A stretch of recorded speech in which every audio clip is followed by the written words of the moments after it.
रखेंगे।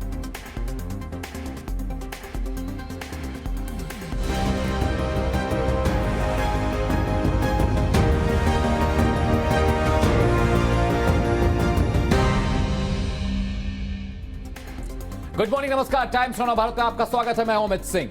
नमस्कार, आपके साथ मैं हूं राजीव ढोंडियाल और अब शुरुआत करते हैं इस बुलेटिन की। सबसे पहले आपको बड़ी खबर देंगे। विकास दुबे एनकाउंटर फेक नहीं था। जी हां, यही बड़ी खबर।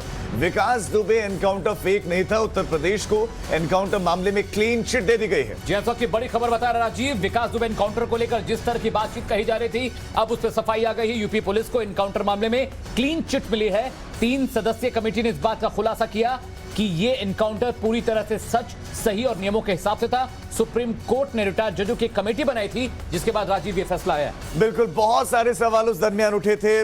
8 पुलिसकर्मियों को विकास दुबे और उसके सदस्यों ने मौत के घाट उतार दिया। उसके बाद फरार हो गया था। पुलिस की टीम को कड़ी मशक्कत करनी पड़ी उसको पकड़ने में। मध्य प्रदेश के उज्जैन से पकड़ा गया। उसके बाद जब उसको उत्तर प्रदेश लाया जा रहा था तो गाड़ी पलट गई।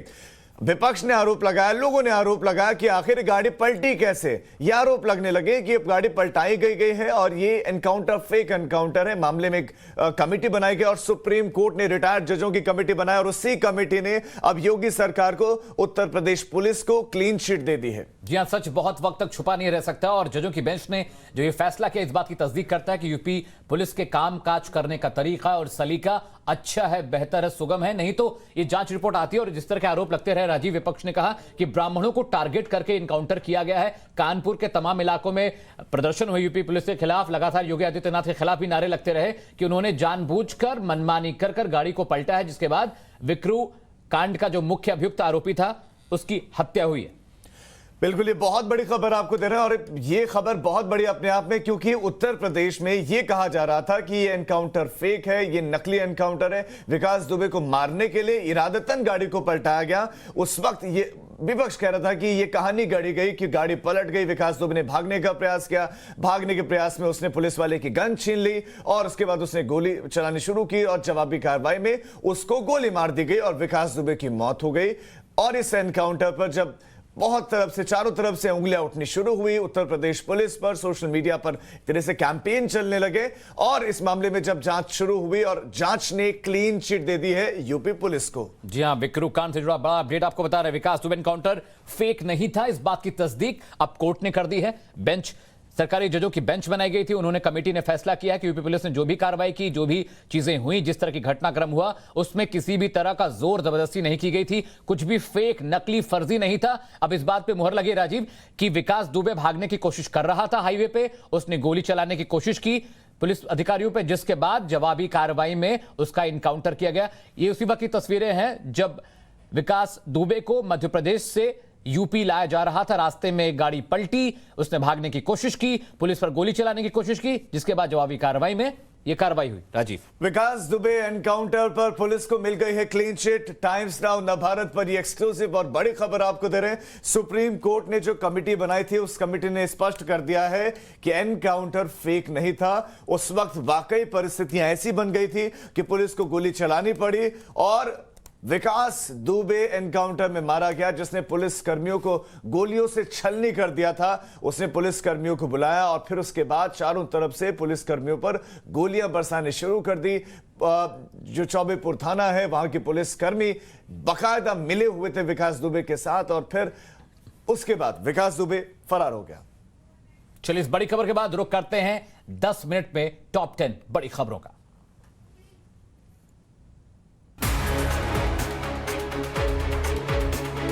अफगानिस्तान में जारी संकट को लेकर संयुक्त राष्ट्र संघ में भारत ने बड़ा बयान दिया है।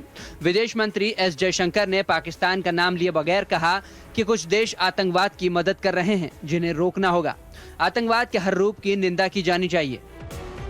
Events unfolding in Afghanistan have naturally enhanced global concerns about their implications for both regional and international security. The heightened activities of the proscribed Haqqani network justifies this growing anxiety. Whether it is in Afghanistan or against India, groups like Lashkar-e-Toiba and Jaish-e-Mohammed continue to operate with both impunity and encouragement. It is therefore vital that this Council does not take a selective, tactical, or even a complacent view of the problems we face. इसके साथ ही अफगानिस्तान के मौजूदा हालातों पर जयशंकर ने कहा कि आतंकवाद के खिलाफ पूरी दुनिया को एकजुट होना चाहिए। आतंकवाद के खिलाफ लड़ाई में भारत आगे भी पूरा सपोर्ट देने को तैयार है। जयशंकर ने कोरोना का उदाहरण देते हुए कहा कि जो कोरोना के लिए सच है वही आतंकवाद के लिए और भी सच है। जब तक सब कुछ सुरक्षित नहीं होगा, कोई सुरक्षित नहीं रहेगा। जयशंकर ने लश्कर-ए-तैयबा, जैश-ए-मोहम्मद को लेकर भी दुनिया को आगाह किया। उन्होंने कहा कि भारत ने आतंकवाद को बहुत झेला है। 2008 मुंबई धमाका, 2016 पठानकोट एयरबेस हमला, 2019 में पुलवामा हमला, लेकिन हमने आतंकवाद के साथ कभी समझौता नहीं किया।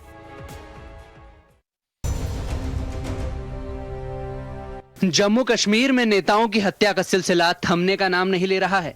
कुलगाम में अपनी पार्टी के नेता गुलाम हसन लोन को गोली मारकर मौत के घाट उतार दिया गया। जम्मू कश्मीर की पूर्व मुख्यमंत्री महबूबा मुफ्ती ने घटना पर दुख जताया है। उन्होंने ट्वीट करते हुए लिखा, दुर्भाग्य से कश्मीर में राजनीतिक हत्याओं का सिलसिला थमने का नाम नहीं ले रहा है। केवल कुलगाम जिले में बीते 1 साल के भीतर 9 नेताओं की आतंकी हमलों में मौत हुई है। उधर श्रीनगर में आतंकियों ने सीआरपीएफ और पुलिस पार्टी पर ग्रेनेड से हमला कर दिया, जिसमें 2 जवान जख्मी हो गए। सुरक्षा बल इलाके को घेर कर सर्च ऑपरेशन चला रहे हैं। पीएम नरेंद्र मोदी आज गुजरात के सोमनाथ मंदिर में कई परियोजनाओं को लॉन्च करेंगे। पीएम परियोजनाओं का वर्चुअल उद्घाटन करेंगे। मोदी पार्वती मंदिर के भूमि पूजन समारोह में भी शामिल होंगे। 30 करोड़ की लागत से पार्वती मंदिर बनाने की योजना है। इसके अलावा जिन परियोजनाओं की आधारशिला रखेंगे उनमें सैरगाह का निर्माण, प्रदर्शनी केंद्र और पार्वती मंदिर का निर्माण भी शामिल है।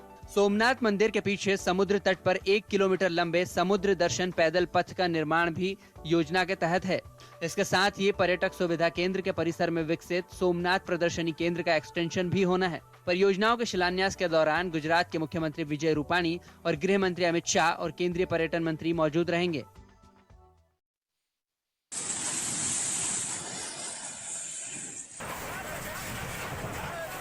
जो भी प्राइवेट आदमी यहाँ मौजूद है वो इस परिसर को खाली करे। यूपी में सीएम योगी आदित्यनाथ ने बड़ा फैसला लिया है। प्रदेश में माफियाओं की जब्त जमीन पर अब दलितों के लिए घर बनेंगे। विधानसभा में सीएम योगी ने यह ऐलान किया। यूपी में जिन माफियाओं को लगता है कि कोई उन्हें हाथ नहीं लगा सकता, सरकार कोई भी आए, राज उनका ही चलेगा, ऐसे माफियाओं के बुरे दिन योगी के सीएम बनते ही शुरू हो गए। पूर्वांचल का डॉन बाहुबली मुख्तार अंसारी हो, प्रयागराज का आतंक अतीक अहमद, पश्चिमी यूपी का गैंगस्टर सुंदर भाटी समेत दूसरे माफियाओं पर ताबड़तोड़ एक्शन हुआ। उनके अवैध निर्माण ध्वस्त किए गए, बेनामी संपत्तियां जब्त की गई, माफियाओं के परिवार के लोगों पर भी कानूनी शिकंजा कसा गया। योगी के एक्शन की फहरिस्त लंबी है। समझ लीजिए माफियाओं ने जो कुछ लूटा था सब वापस छीन लिया गया। जाहिर है योगी सरकार के एक एक्शन पर रिएक्शन तो होना ही था। विपक्ष ने आरोप लगाया कि योगी का एक्शन तो ठीक है लेकिन ये सिलेक्टिव है, यानी टारगेट वही है जो बीजेपी के चुनावी कोटी में फिट नहीं बैठते।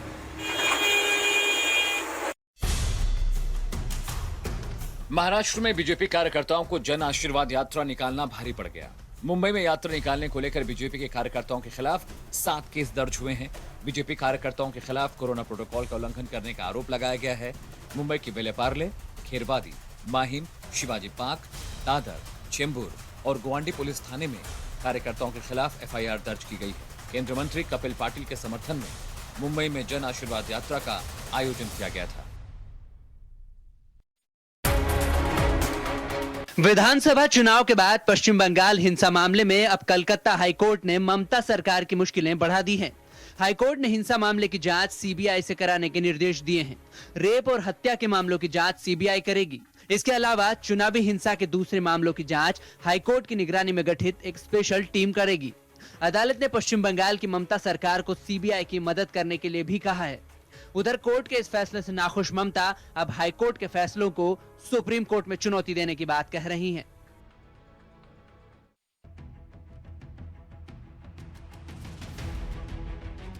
बिहार में आरजेडी के प्रदेश अध्यक्ष जगदानंद सिंह और लालू प्रसाद के बड़े बेटे तेज प्रताप यादव में तकरार चरम पर है और इसी तकरार से तेजस्वी यादव धर्म संकट में फंसे हुए हैं। ताजा विवाद की वजह है जगदानंद सिंह के आकाश यादव को हटाकर छात्र राष्ट्रीय जनता दल के गगन कुमार को प्रदेश अध्यक्ष बना देना, जिसके बाद तेज प्रताप यादव जगदानंद सिंह से भिड़ गए हैं और अब तो मामला यहां तक पहुंच गया है कि तेज प्रताप ने खुलेआम ऐलान कर दिया है कि अगर जगदानंद सिंह पर कार्रवाई नहीं हुई तो वो पार्टी की किसी भी गतिविधि में भाग नहीं लेंगे।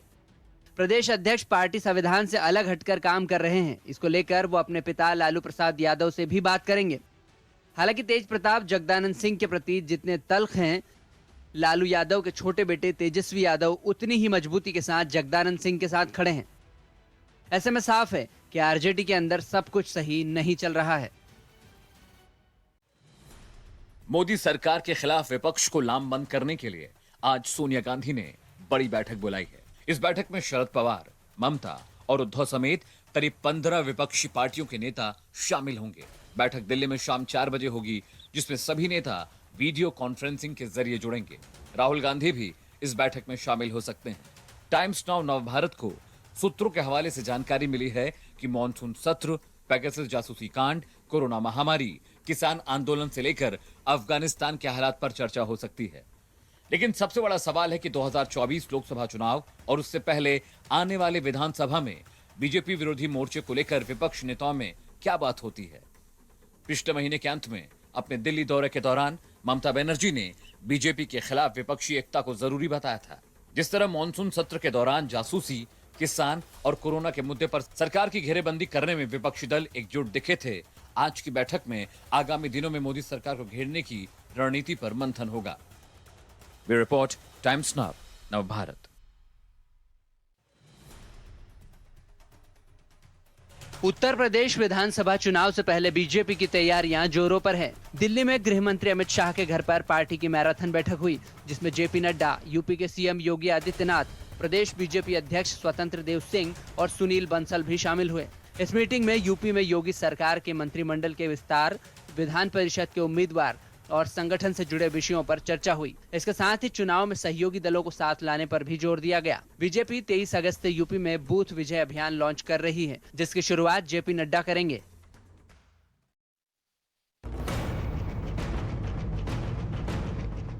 इन तस्वीरों को देखिए। तस्वीरों में लोगों की भीड़ देखकर ऐसा लग रहा है कोरोना अब देश से खत्म हो गया है। तो सावधान हो जाइए, ऐसा बिल्कुल नहीं है। जानकार देश में कोरोना की तीसरी लहर की आशंका जता रहे हैं, लेकिन लोग हैं कि बीमारी की परवाह किए बगैर फेस्टिव सीजन में खरीदारी के लिए उमड़ रहे हैं। भीड़ की यह तस्वीर दिल्ली के लक्ष्मी नगर मार्केट की है, जहां कोरोना के तमाम गाइडलाइंस और प्रोटोकॉल को लोग भूल गए हैं। न चेहरे पर मास्क है और न ही सोशल डिस्टेंसिंग की कोई बात। दिल्ली में कोरोना के एक दिन में 25 नए मामले सामने आए हैं, 2 की मौत हो गई है, लेकिन लोग खरीदारी के आगे बिल्कुल बेपरवाह नजर आ रहे हैं। जब हमारे संवाददाता ने बाजार में लोगों से बात की तो दावा कर रहे हैं कि उन्होंने वैक्सीन लगवा ली है। वैक्सीन कोरोना के खिलाफ जंग का सबसे बड़ा हथियार जरूर है, लेकिन इसका यह मतलब नहीं कि आप कोरोना गाइडलाइंस को ना माने। टाइम्स नाउ नवभारत आपसे अपील करता है कि आप उस समय शॉपिंग का प्लान करें जब बाजार में भीड़ कम हो सके तो ऑनलाइन खरीदें, क्योंकि आप सेहतमंद रहेंगे तभी तो त्योहार मनाएंगे। और अब आपको दिखाते हैं वो खबरें जो आपके काम की हैं। यूपी की योगी सरकार ने राज्य के कर्मचारियों के लिए बड़ा ऐलान किया है। मुख्यमंत्री योगी आदित्यनाथ ने सरकारी कर्मचारियों का महंगाई भत्ता बढ़ाने की घोषणा की है, जो जुलाई 2021 से लागू होगा। यूपी की योगी सरकार के इस फैसले के बाद प्रदेश के कर्मचारियों और पेंशनर्स को 28% डीए और डीआर मिलने लगेगा।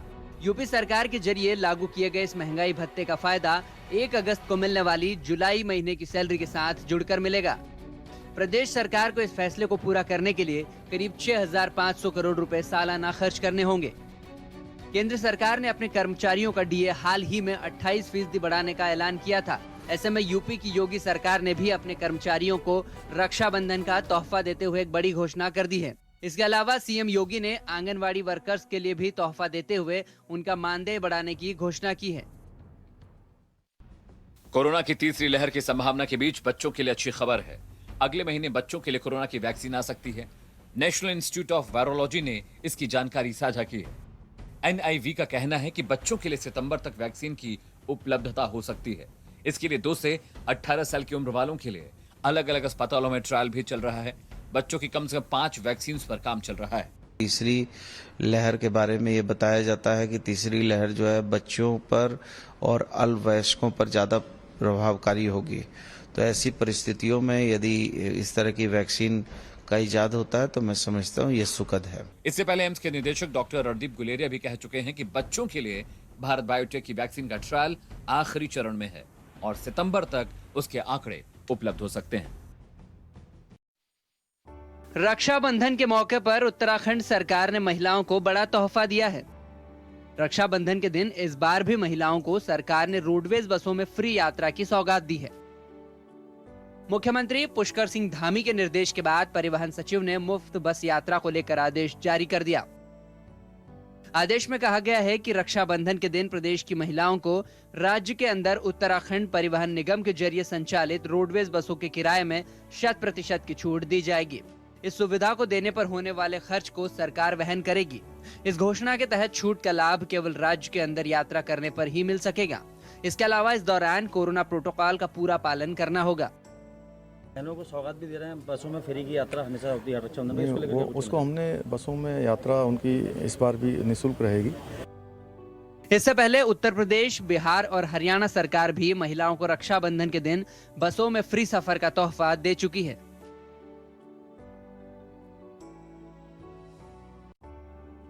पंजाब नेशनल बैंक के ग्राहकों के लिए एक बड़ी खुशखबरी है। बैंक ने 75वें स्वतंत्रता दिवस के मौके पर अपने ग्राहकों को एक खास ऑफर दिया है। 30 सितंबर 2021 तक बैंक अपने ग्राहकों से होम लोन पर प्रोसेसिंग फीस और डॉक्यूमेंटेशन चार्ज नहीं लेगा। मतलब आपको 30 सितंबर तक होम लोन पर ना तो प्रोसेसिंग फीस देनी है और ना ही documentation charge. Punjab National Bank इससे पहले तक होम लोन का 0.5% प्रोसेसिंग और डॉक्यूमेंटेशन चार्ज के रूप में लेता था, जो अब 30 सितंबर तक पूरी तरह से फ्री रहेगा। जब कोई बैंक होम लोन देता है तब ग्राहक को इसके लिए प्रोसेसिंग फीस देनी होती है और इसका भुगतान एक ही बार किया जाता है। पंजाब नेशनल बैंक अपने ग्राहकों को 6.80% पर होम लोन दे रहा है।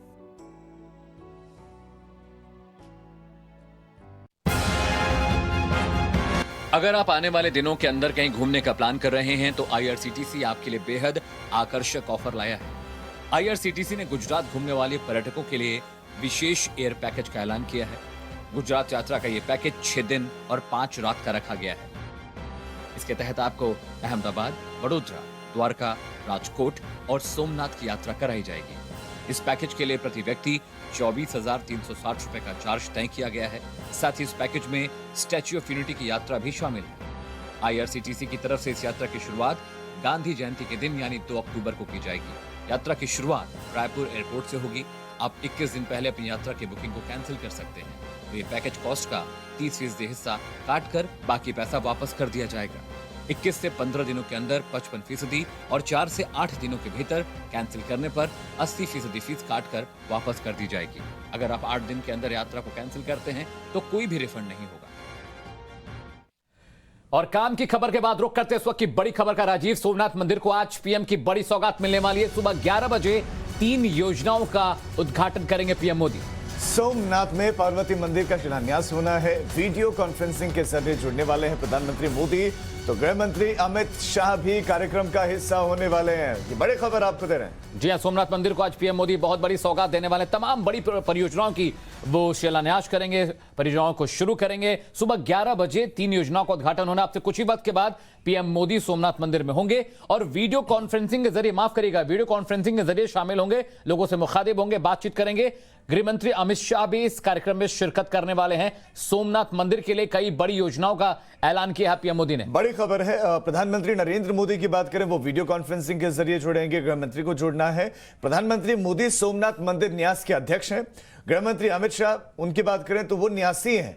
और सोमनाथ मंदिर को आज क्या क्या सौगात मिलने वाली है, ये हम सिलसिलेवार अब आपको बता रहे हैं। जी हां, बारी बारी समझाते हैं। समुद्र दर्शन पैदल पथ का उद्घाटन पीएम मोदी करने वाले हैं। सोमनाथ प्रदर्शनी केंद्र का उद्घाटन भी करेंगे।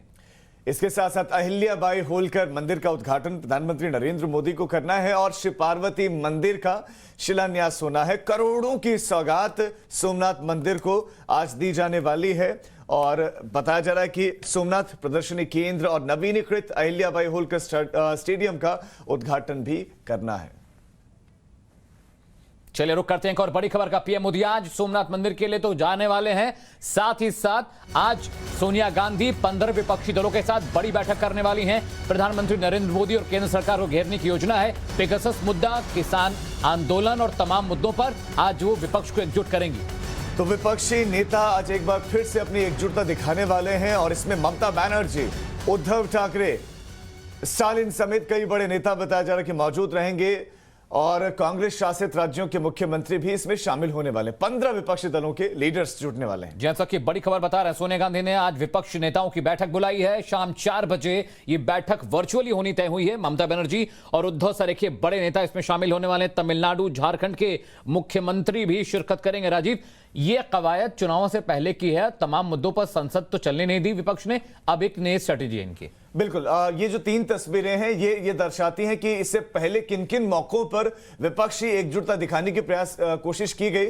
लेकिन जो पहली तस्वीर हमने आपको दिखाई थी, कपिल सिब्बल के घर पर जो डिनर पार्टी हुई थी, उसमें कई बड़े जो विपक्षी नेता थे वो पहुंचे जरूर थे, लेकिन न राहुल गांधी न सोनिया गांधी, कोई नहीं था। रंजीता हमारी संवाददाता खबर पर आपको विस्तार से जानकारी देंगी।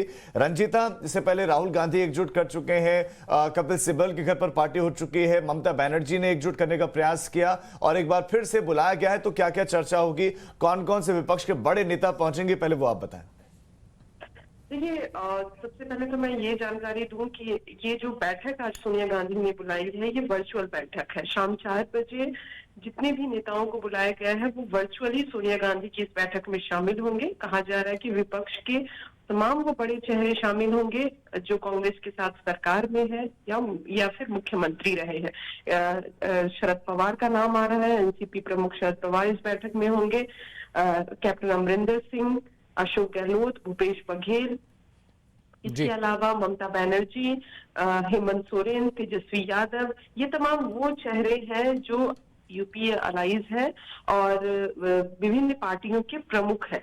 बैठक में बताया जा रहा है कि 2024 को लेकर दशा और दिशा तय की जाएगी कि किस तरह से 2024 की जो लड़ाई है वो विपक्षी एकजुटता के साथ लड़ी जाएगी। लेकिन इसके पीछे एक कहानी और है। कहानी ये कि कुछ दिन पहले जब कपिल सिब्बल के डिनर में ये तमाम चेहरे पहुंचे हुए थे और इसके अलावा भी कई पार्टियां थी जो अमूमन यूपीए के साथ नहीं दिखती है, यूपीए अलायंस की पार्टियां वो नहीं है, लेकिन वो एकजुटता और वहां कांग्रेस में खासकर गांधी परिवार के खिलाफ कई चीजें कही गई, जिसके बाद ये रूपरेखा तैयार हुई कि अब सोनिया गांधी विपक्षी पार्टियों को बैठक करेगी। डिनर का भी प्लान बनाया गया था, लेकिन नेता दिल्ली नहीं थे, इस वजह से डिनर जो है वो कैंसिल कर दिया गया और वर्चुअल बैठक बुलाई गई है। अब देखना होगा कि बैठक में किन किन मुद्दों पर चर्चा होती है और 2024 के लिए क्या नई तैयारियां। बिल्कुल रंजीता, बहुत शुक्रिया इस अपडेट के लिए। तो विपक्ष लामबंद हो रहा है, एकजुट हो रहा है ताकि मोदी सरकार के खिलाफ कोई रणनीति, कोई स्ट्रेटजी बनाई जा सके। रुक करते अगली बड़ी खबर का। यूपी चुनाव को लेकर दिल्ली में देर रात तक मंथन चला है अमित शाह के साथ। करीब 3.5 घंटे यूपी के मुख्यमंत्री योगी आदित्यनाथ ने जेपी नड्डा के साथ बैठक की है और इसमें उत्तर प्रदेश बीजेपी के अध्यक्ष स्वतंत्र देव सिंह, इसके साथ साथ सुनील बंसल भी मौजूद रहे। विधानसभा चुनाव को लेकर इसमें रणनीति बनी है और 23 अगस्त से बीजेपी का उत्तर प्रदेश में बूथ विजय अभियान चलने वाला है। बीजेपी के अध्यक्ष जेपी नड्डा अभियान को लॉन्च करने वाले और उससे पहले दिल्ली में यह महामंथन चला है। राजीव, विधानसभा चुनाव में ज्यादा वक्त नहीं, इससे पहले मोदी सरकार चाहती है, यूपी सरकार चाहती है कि जो डैमेज हुआ है कोरोना में उसको ठीक किया जाए और शायद यही कवायद है कि लगातार दूसरी बार बीते 1 महीने में दूसरी बार योगी आदित्यनाथ दिल्ली का रुख किया है। वो लगातार बड़े नेताओं से मिल रहे हैं, उनका मार्गदर्शन ले रहे हैं, क्योंकि वो चाहते हैं कि इस बार भी पार्टी का प्रदर्शन बेहतर रहे। और स्वतंत्र देव सिंह एक बहुत अहम कड़ी राजीव, क्योंकि जिस तरह कोऑर्डिनेशन अब पार्टी में दिख रहा है सुनील बंसल के आने के बाद, वो सारा कोऑर्डिनेशन स्वतंत्र देव सिंह ही कर रहे हैं बतौर प्रदेश अध्यक्ष। और योगी का बार बार दिल्ली आना इस बात की तस्दीक करता है कि पार्टी में जो मनमुटाव था अब लगता है खत्म हो गया। बिल्कुल, और दिल्ली में सभी लोग नजर भी आए और अब देखना यह होगा कि कैंपेनिंग किस तरह से बीजेपी की आगे बढ़ती है। और अब बड़ी खबर, पुलवामा एनकाउंटर में एक आतंकी ढेर कर दिया गया। पंपोर के इलाके में ये एनकाउंटर चल रहा था। बड़ी खबर आपको दे रहे हैं। जी हाँ, पुलवामा एनकाउंटर एक आतंकी ढेर है। पुलवामा का खिब इलाका है राजीव, जहां पर एनकाउंटर है और कुछ महीनों पहले भी कुछ आतंकियों को सेना ने यहां घेरा था। सुरक्षा बलों ने लगातार पूरे इलाके को घेर लिया है। कॉम्बिंग ऑपरेशन चल रहे हैं, सर्च ऑपरेशन चल रहा है। बड़ी कामयाबी सेना को मिली है। सुबह से ही एनकाउंटर चल रहा था और आखिरकार सेना ने एक आतंकी को ढेर कर दिया। और हेलो नव भारत में अब एक बहुत छोटे से ब्रेक का वक्त हो चला है।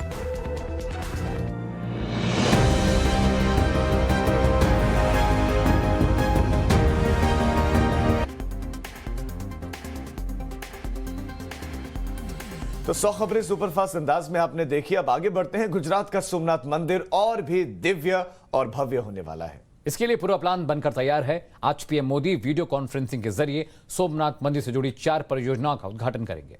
17 बार विध्वंस का शिकार और हर बार और खूबसूरत बनकर तैयार हुआ सोमनाथ मंदिर भविष्य में कैसा दिखेगा, करोड़ों श्रद्धालुओं को इसी का इंतजार है।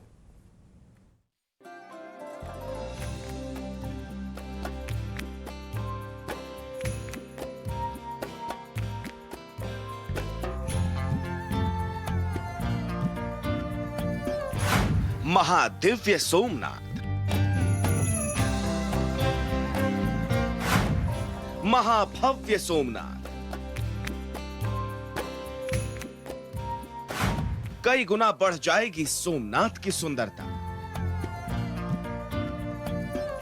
सोमनाथ को पीएम मोदी की बड़ी सौगात।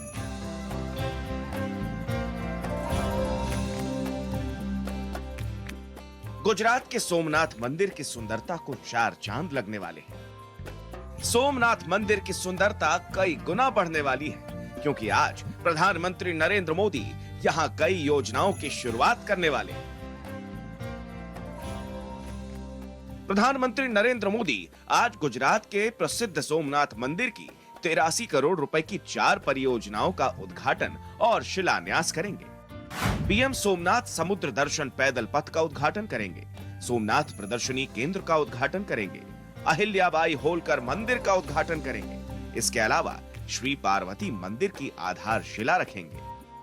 पीएम मोदी जिन परियोजनाओं का लोकार्पण करने वाले हैं उनमें सबसे खास है प्रोमनेड, जिसे समुद्र दर्शन पथ का नाम दिया गया है। करीब 47 करोड़ रुपए की लागत से इस प्रोमनेड का निर्माण किया गया। करीब 1.5 किलोमीटर लंबे और 27 फीट चौड़े समुद्र दर्शन पथ के साथ जो दीवार खड़ी की गई है उस पर भगवान शिव के जीवन से जुड़ी आकर्षक चित्र बनाए गए हैं जो शिव पुराण पर आधारित हैं। इस पथ पर टहलते हुए न सिर्फ पर्यटक सागर की लहरों को निहार सकते हैं बल्कि सोमनाथ मंदिर की भव्यता का भी एहसास कर सकते हैं। सोमनाथ ट्रस्ट के अध्यक्ष श्री नरेंद्र भाई मोदी द्वारा 4 प्रोजेक्टों को लोकार्पण और शिलान्यास किया जाएगा। जो 3 प्रोजेक्ट का लोकार्पण हो रहा है उसमें सबसे महत्वाकांक्षी, जिसको आइकॉनिक कह सके, ऐसा प्रोजेक्ट प्रोमेनेड का है जो 49 करोड़ की लागत से बना है, 1.5 किलोमीटर लंबा और 27 फीट चौड़ा। ये प्रोमेनेड समुद्र दर्शन पथ बना है, ओशन व्यू बना है, उसके लिए लोगों में बहुत ही उत्साह है। पीएम मोदी जूना सोमनाथ मंदिर के नाम से मशहूर उस मंदिर के परिसर के पुनर्निर्माण के तहत बनाई गई संरचना का भी लोकार्पण करने वाले हैं, जिसका निर्माण इंदौर की महारानी अहिल्याबाई होलकर ने 1783 से 1787 के बीच कराया था। शिव भक्त मोदी के हाथों पार्वती मंदिर का शिलान्यास भी होगा। सोमनाथ मंदिर तो अरब सागर के किनारे पिछले 7 दशक से सनातन धर्म की कीर्ति पताका फहरा रहा है, लेकिन पार्वती मंदिर की कमी रह गई थी। पीएम मोदी अब उस कमी को भी पूरा करने जा रहे हैं। आखिर वो खुद भगवान शंकर के बड़े भक्त जो ठहरे। पार्वती के बिना शिव की कल्पना कैसे की जा सकती है, इसीलिए प्रधानमंत्री पार्वती मंदिर का शिलान्यास भी करने जा रहे हैं। इस कार्यक्रम में केंद्रीय गृह मंत्री अमित शाह भी वीडियो कॉन्फ्रेंसिंग के जरिए जुड़ेंगे। इसके अलावा मुख्यमंत्री विजय रूपाणी समेत कई नेता भी शामिल होंगे। Amit Rajput, times Now, Navbharat, Ahmedabad. और अब बात मुख्यमंत्री योगी आदित्यनाथ के उस मास्टर स्ट्रोक की जिसमें उन्होंने एक तीर से 2 निशाने साधे हैं। यूपी के माफिया पर कहर बनकर टूटे मुख्यमंत्री योगी आदित्यनाथ ने उनके जब्त जमीन पर गरीबों और दलितों के घर बनाने का ऐलान कर दिया है। हालांकि चुनावी मौसम में हुई इस घोषणा पर विपक्ष सवाल खड़े कर रहा है, सवाल पूछ रहा है।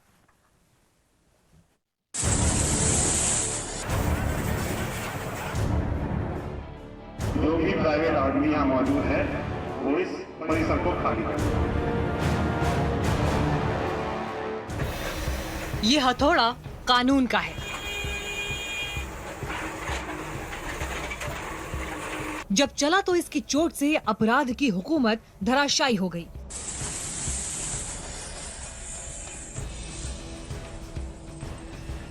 उत्तर प्रदेश में एक एक माफिया की काली कमाई से बने महल गिराए गए, कानून का सबक पढ़ाया गया।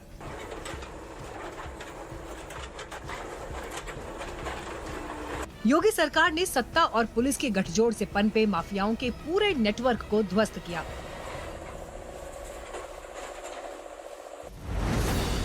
और आज विधानसभा में मुख्यमंत्री ने यह ऐलान किया, जहां माफियाओं के अवैध महल खड़े थे, वहीं गरीबों के सपनों का घर बनेगा। हम देख रहे थे हमारी सरकार ने 1500 करोड़ रुपए की अवैध संपत्ति जब्त ही नहीं की बल्कि ध्वस्त भी की है। ये राज्य की संपत्ति थी, इन्हीं गरीबों की थी। और हम तो आवास योजना बना रहे हैं। इन माफियाओं ने जिन जमीनों पर कब्जा करके अपनी हवेली खड़ी की थी, वहीं ध्वस्तीकरण करके गरीबों के आवास बनेंगे। ये 1.5 लाख परिवारों की जिंदगी बदलने वाला फैसला है। चुनाव करीब है, इसलिए योगी ने सामाजिक न्याय को भी याद किया और विपक्ष पर माफियाओं के नेटवर्क का सहारा बनने का आरोप भी लगाया। एक गरीब जाएगा वहां पे, एक गरीब रहेगा वहां पे, एक दलित रहेगा वहां पर। यह है सामाजिक न्याय। इन माफिया और अपराधियों को सिर में ढो करके हमारी सरकार नहीं चली है। इन माफियाओं को ढोने वाले लोग प्रदेश के पूरे परसेप्शन को खराब किया। यूपी में जिन माफियाओं को लगता था कि उन्हें कोई हाथ नहीं लगा सकता, ऐसे माफियाओं के बुरे दिन योगी के सीएम बनते ही शुरू हो गए। पूर्वांचल का डॉन बाहुबली मुख्तार अंसारी, प्रयागराज का आतंक अतीक अहमद, पश्चिमी यूपी का गैंगस्टर सुंदर भाटी समेत दूसरे माफियाओं पर ताबड़तोड़ एक्शन हुए। अवैध निर्माण ध्वस्त किए गए, बेनामी संपत्तियां जब्त की गईं, माफियाओं के परिवार के लोगों पर भी कानूनी शिकंजा कसा। सिनेरियो बदला है। अब माफियाओं को जो भी अपने साथ लेके जाएगा, उसको मालूम है कि उसके बाद फिर पीछे पीछे बुलडोजर भी घूमता हुआ जाएगा। मुख्यमंत्री को आपने सुना और विपक्ष योगी सरकार के इस फैसले को लोगों के अपमान से जोड़कर चुनावी माइलेज लेने की तैयारी में है। और आज की वायरल वीडियो सीरीज में हम आपको राहुल गांधी से जुड़ा एक खास वीडियो दिखाने वाले हैं। और इसके साथ ही आपकी मुलाकात यूपी के उमा सिंह से करवाएंगे, जिन्होंने एक्टर सोनू सूद को लेकर कमाल की बात कही है। और आज की तीसरी वायरल खबर आपको हंसा हंसा कर लोटपुट कर देगी। देखिए हमारी viral series. You. Nice house. And nobody gave me permission to give you. This is my street. Okay, thank you. I thought, आपने राहुल गांधी का ये पूरा वीडियो देखा। अब समझिए कि आखिर ये महिला है कौन और क्यों राहुल गांधी को गले लगा रही है। ये वीडियो सोशल मीडिया पर क्यों वायरल हो रहा है, इसे समझने के लिए आपको राहुल गांधी और वीडियो में दिखाई दे रही बुजुर्ग महिला के बीच की कन्वर्सेशन सुननी होगी।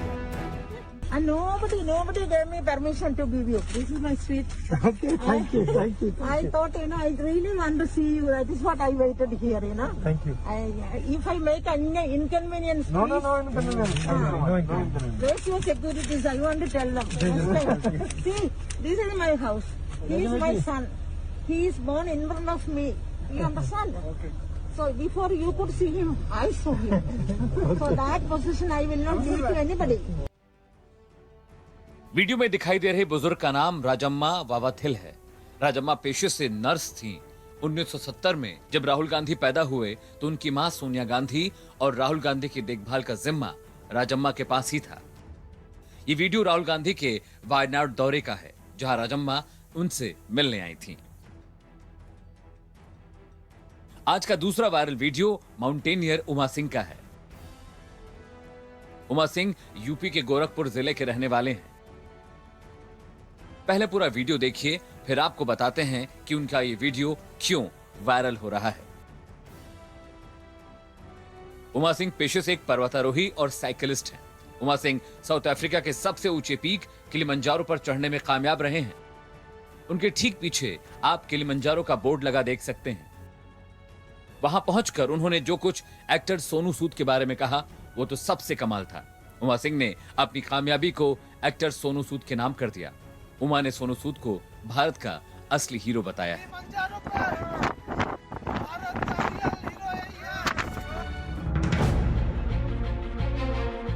आज की तीसरी वायरल खबर आपको हंसाएगी भी और हैरान भी करेगी। महंगाई की मार और पेट्रोल डीजल की बढ़ती कीमतों के बीच देश का हर एक नागरिक परेशान है। सबसे पहले इन तस्वीरों से वाकिफ हो जाइए, इसके बाद आपको इस वायरल खबर का मतलब समझाते हैं।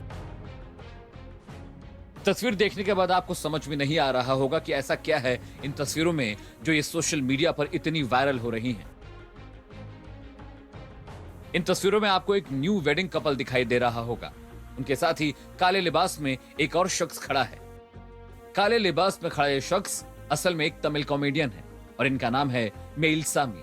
अब तस्वीर में दूल्हा दुल्हन और मेइलसामी के हाथों पर गौर कीजिए। इनके हाथों में फ्लावर बुके या गिफ्ट के बजाय 5 लीटर पेट्रोल का केन है। शादी के मौके पर मेइलसामी ने न्यू वेडिंग कपल को गिफ्ट में पेट्रोल दिया है। मेइलसामी के इस अजब गजब अंदाज ने सबको हैरान कर दिया है। ब्यूरो रिपोर्ट, टाइम्स नाउ, नव भारत।